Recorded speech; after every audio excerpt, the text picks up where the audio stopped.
for still joining us, and it's very great of you to do so. The ARC CBBC Symposium, the 2021 edition, because we're 5 years on the way. So, well, we look, of course, forward to the next 5 years. We'll do that later on. But first, then, that great example here with me in the studio, André van Linden from AkzoNobel. We're going to talk about coatings, and that's perfect because you're the director of coatings technology over there at Akzo, and Sarina Massmann from the University of Groningen, and you're there a PhD candidate. And actually, you at this moment you have AkzoNobel's coating on your hands. Yes, I was painting our kitchen yesterday. And because you're redecorating your new house? Yes, we bought a house in Groningen. It's really nice, but of course we have to do some renovation, and painting is part of it. And so, congratulations, of course, on the new house you bought in Groningen, and then you went to the DIY store, and of course you choose AkzoNobel painting. Yeah, what else? Oh, what else, of course. So, very good answer. That's the best answer, isn't it, André? So, what is coatings? Tell us more about what's happening right now. Yeah. Coatings historically are known for two things. One is protecting your substrate, and the other one to make it look nicer. In reality, coatings is everywhere, and what we see is that we are getting more and more into functional coatings. So coatings don't only have the intention to be protecting and just functional and just protecting, but also making it more functionalized. So you can make that, for instance, by doing something on your colors. You can do that, for instance, by doing something on your the way it looks. So you have these nice cars where you can see that. You can do that by functionalizing it by self-cleaning, self-healing, a load of things that you can do. So coatings are everywhere, but how can you make them more resistant? How can you make them more durable? We make them more durable by the chemistry. That's really the chemistry that you need inside, and also the way the chemistry works. And then it becomes more difficult because coatings is a liquid that you apply, and once it is applied, you expect it to be dry, completely resistant to everything, more or less. Yeah, that's quite a specialty. Yeah, and you want it to be resistant without becoming brittle. So also there you have to take care that you make the right chemistry, the right catalysis, and all the right activity with the right cross-linking. Chemistry is everywhere, always. Chemistry is everywhere, always. Also in coatings. Sarina, of course, you agree with that as well. You're working on chemical synthesis by using other materials, for example, raw materials. Isn't it a bit strange? Well, we try to take this bio-based materials, which come from, in a based way, from waste products.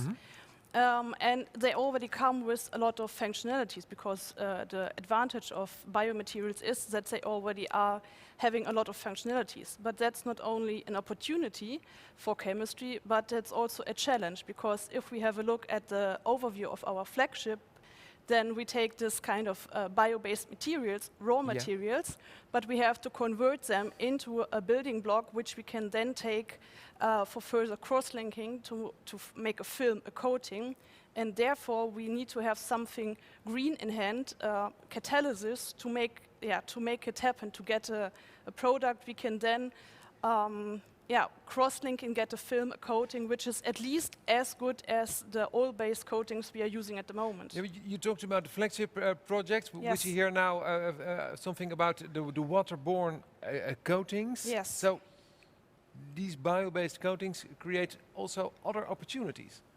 Yes, of course, because you already get a lot of functionalities.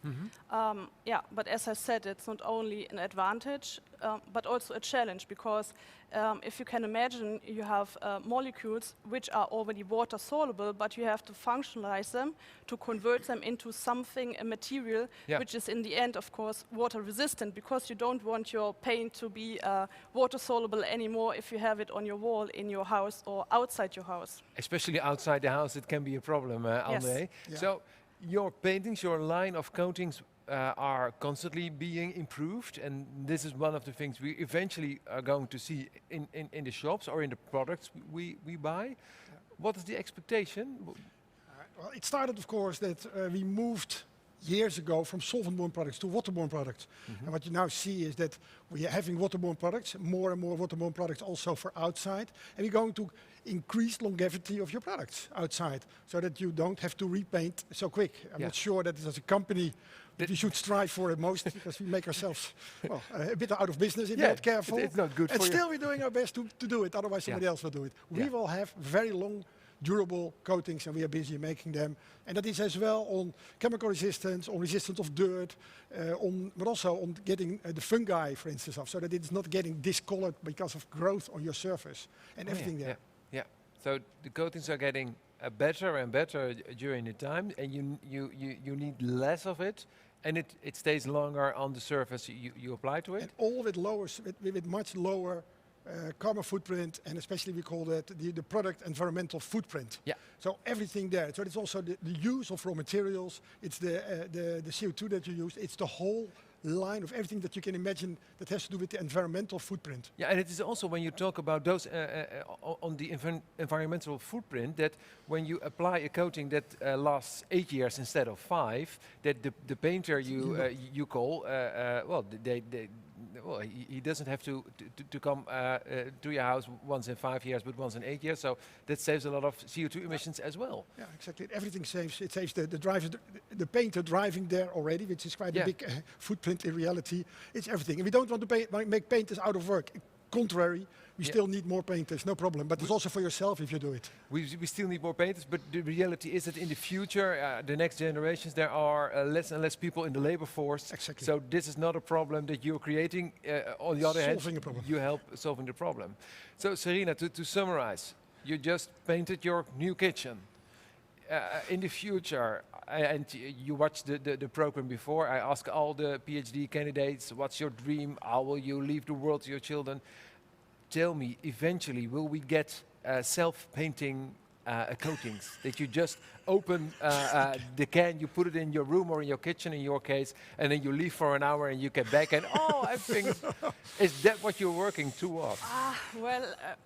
Yeah, unfortunately, I think that's not the way it will work. But I hope that the next time I have to paint my kitchen, I can take a bio-based paint, which is non-smelly, which is dissolvable in water, and which I don't have to apply another time. So that the next time you paint your kitchen, maybe in 6 years, 7 years or something? Yeah, maybe.